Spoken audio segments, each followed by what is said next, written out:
everybody, welcome to another edition of Stefan Reed's Line News. I am Stefan, and this is Line News. Yeah, Line is the biggest messaging app in Japan, and it happens to have its own little news tab now, which I read almost every single day, except for some days on the weekend, because it's like reviews of TV shows and stuff. On this here YouTube Line segment thing. I don't know why that was... I don't know what this awkward pause is here. But anyways, if this is your first time listening, you can like and subscribe and all that jazz. You know how things go here on YouTube. You can find us, or find the show on Twitter at small_in_Japan. Find me on Twitter at Stefan_Tetsu. Yeah. Anyways, let's get on with it. Today is August 29th, 2022, the year of the devil, and it is a Monday in Japan. Let's get to it. So Line News has two rows of big old boxy pictures with little headlines underneath them, and then sandwiched in between those are three actual news headlines that are literally just text and pretty much buried so you don't read those. So we'll get to those actual news headlines in a second, but first I like to get all the fluff out of the way. So let's go to story number one here on this Monday edition. Well, our first story today is literally just a PR article for an upcoming TV show that's airing on the 30th, which is tomorrow, at midnight. So that's really quite the time frame for people to promote. Well, you can tell why they promote it. But anyways, Okada Yui is going to be on a tokuban. Okada Yui is a talent and actress who is also the daughter of she's like a nepo baby, which is a term I don't really necessarily like to use, but she's the daughter of a former M1 champion who is well, she left her agency. She was pretty big there for a while when she was younger. Then she left her agency and kind of set off on her own, and she's kind of settled in around like a B/C level of notoriety and work in the meantime. But she's gonna be on this TV show called Ano Toki Kokutte Ikereba Donatta, which is like, if I had told the truth, if I had confessed at that time, what would have happened? And she's gonna be on the second episode of this special TV show, in which I guess a celebrity confesses whatever they were feeling at a certain time to another person who was there at the time, and they discuss what happens, or what would have happened, I should say. So this headline is talking about how she fell in love with someone on a roke bus, so like on like the bus on the way to a shoot, and what would have happened if she confessed to this person. I don't think it actually says who this person is, because obviously they want you to watch the TV show. But yeah, I guess that's a little bit more about Okada Yui's love life than I really needed to know. But if you're more interested in that than I am, be sure to tune in, or I guess torrent. I don't know if anyone's going to be pirating this thing. Tune in to Nittere tomorrow at midnight to watch Okada Yui discuss her love life, or whatever it is. Anyway, story number two involves my actual nemesis, long-time listeners to Small in Japan. Actually, I don't know if I actually told the story on Small in Japan, like an episode of the show itself, and I don't think I'm going to tell it here. But if you're a long-time listener, you know that my mortal enemy is Matsumura Sayuri, for bathroom reasons. And she is celebrating her 30th birthday today. And the headline talks about how she's cute no matter what age she is, which is kind of a weird headline and kind of creepy, kind of. But it's her birthday, and her management team put out a tweet about it. And fans commented about how she's Eien no Ju Sansai. She's forever a 13-year-old. Creepy! She's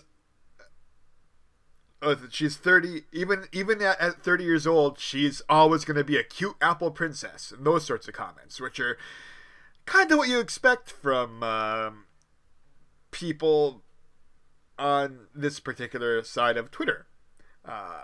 No offense, but those are obviously the tweets that are going to get picked up and aggregated for this blatant waste of space of a news article. So happy birthday, Matsumura Sayuri. Next time I'll be sure to try to use the men's bathroom. Enough said about that. Let's get on to the second row of nonsense stories here. Story number 3 is a marriage. So actor Ishigaki Yuma, who's 40, and former Nagasaki Terebi Nagasaki announcer Mori Manami got married. Mori is 26, Ishigaki is 40, so there's a bit of an age gap there. And this headline, it says that they decided to get married on his 40th birthday, and that's the day they sent out all the paperwork. In Japan, you're officially married when you send the piece of paper, like the form, they fill out the form and get it signed by witnesses and present it to City Hall. And they did so on his birthday, the 28th of August. So congratulations to them. I have no idea who either of these people are, but apparently they're big enough to warrant a article about their marriage. So congratulations, and hopefully they'll have a nice, happy life despite the weird gap. So story number 4, this weekend saw the latest edition, or this year's version of 24-hour Terebi. So Nippon Terebi, which is, as we've covered before, probably the biggest individual TV network in Japan, has its yearly charity 24-hour telethon event. Although it's not really, it's less of a telethon and more of just like an excuse for Nittere to dominate the airwaves for 24 hours with like a weird long 100-kilometer like super marathon being run by like a celebrity, and lots of stories about like sick people or people who are dying doing something, or the handicapped, they're kind of getting taken advantage of for cheap tiers, and yeah, it's kind of a ooky situation overall. I know Nick and I covered it before in different episodes of Small in Japan, which you can probably find on our Patreon, patreon.com/SmallInJapan. I swear to God, I wasn't trying to promote the Patreon. I'm just saying. So yeah, Nippon Terebi. So they ask for donations this year. They're really pushing the idea of cashless donations, which I don't know why it took them so long to get to this point. But you can donate straight from your phone, and that was a big ordeal, because before the pandemic, people would just go to like a donation center, go to the actual like studio where they rent out like an arena, and they'd go to the arena and donate there. But now you can donate cashlessly. But the thing about Nippon Terebi's 24-hour television, or whatever they call it, is that not much of the actual donations go to the charities or people who actually need it. Like a lot of the donations end up getting put back into the show because it costs so much to produce 24 hours of TV and all that jazz, and pay for all the talent and everything. Yeah, because the people who are on that show are getting paid. It's not like a charity telethon. People are actually getting paid to appear on the show. So it's, yeah, I have my own mixed feelings about this event. But anyways, one of the hosts of that 24-hour TV is Miura announcer, and she's like the host of Zip, which is a morning TV show that's on every single day. It's like a morning news show, pretty much like Good Morning America or whatever, but for Nittere. So she was on for like pretty much all 24 hours of this 24-hour live event, and literally the next day, today's Monday, it ended on Sunday at like 9 p.m. The event.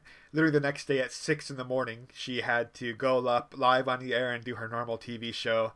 And this article is about how people are not feeling that. They think that she should just have the day off, at least something.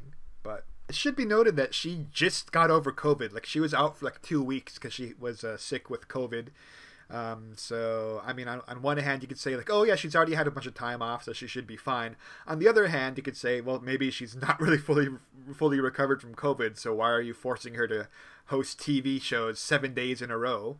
Or now not 7 days, like what, 7 plus 5, carry the 1, 12 days in a row. Yeah, so it's I mean, I don't know what the right answer is. She probably should have just taken the day off, or they should have just given her the day off. But people were concerned about it online, which is a welcome change. Or not welcome. I don't know if it's necessarily a change, but it's good to see people worried about overworked TV announcers.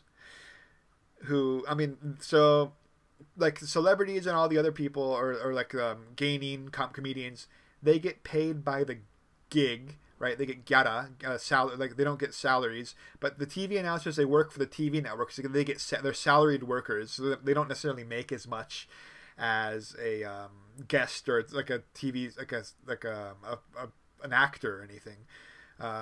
So that's kind of a big bugaboo. A lot of big name announcers eventually just go free, and that's how they get their money later in their career. Anyways, enough about the intricate backdoor policies of Japanese TV networks. Let's go on to the 3 top headlines for today, according to Line News. Number 1 is, of course, Typhoon 11 rolling into the southern part of Japan. Right now, it's actually, I think, right about hitting the Ogasawara Islands, which are technically part of Tokyo, except they really aren't. And then on the 31st, they're apparently going to be hitting Okinawa, and it's affecting weather across the country. Yeah, typhoon season is kind of here, but it hasn't really been that big this year. I think one typhoon kind of hit the Kanto region, but it wasn't really as bad as expected or whatever. So maybe the next month might be a rainy, wet, windy one, but we'll see. Yeah, global warming. Okay, let's go on to the next story. Story number 2 is about Tokyo Denryoku, so Tokyo TEPCO, as I think people know from the Fukushima disaster. Apparently, the Fukushima wasn't exactly the end of their problems, of course, but there is one of TEPCO's subsidiaries, or a lot of TEPCO's subsidiaries apparently, are 67. Oh, God, I hate converting Japanese numbers. Are apparently, let me carry the 1. Lots of math today. 6.7 billion yen in the red because of the cost of resources. Of course, this kind of goes back to the inflation.